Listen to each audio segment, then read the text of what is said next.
ବଳିଆ କଣ ବା ହଉଛ?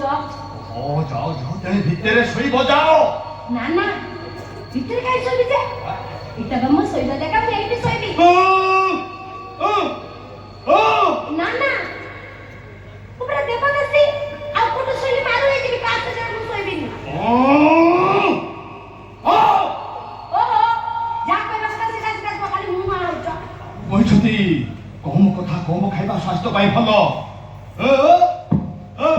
ହଁ ଯେ ହେଲେ ମୁଁ ତ ଏଇଠି ଶୋଇବି, ତମର କଣ ଅସୁବିଧା ଓ ହଉଛି? ମତେ ବିରକ୍ତ ନ କରି ସେ କାଠ ଠାକୁରଙ୍କୁ ମତେ ଯାଇ ଚୁପ୍ ଯାଅ ଯାଅ ତେଣେ ଭିତରେ ଶୋଇବ ଯାଅ।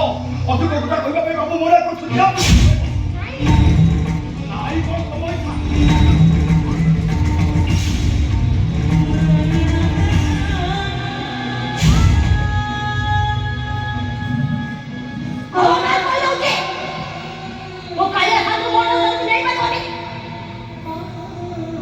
ତମର ସେଇ କେଉଁଦିଟା ଭୂଷା ଭୂଷା କରୁଛି, ମୁଁ କଳା ଶରୀରକୁ କେତେ କଷ୍ଟ ହଉଥିବ।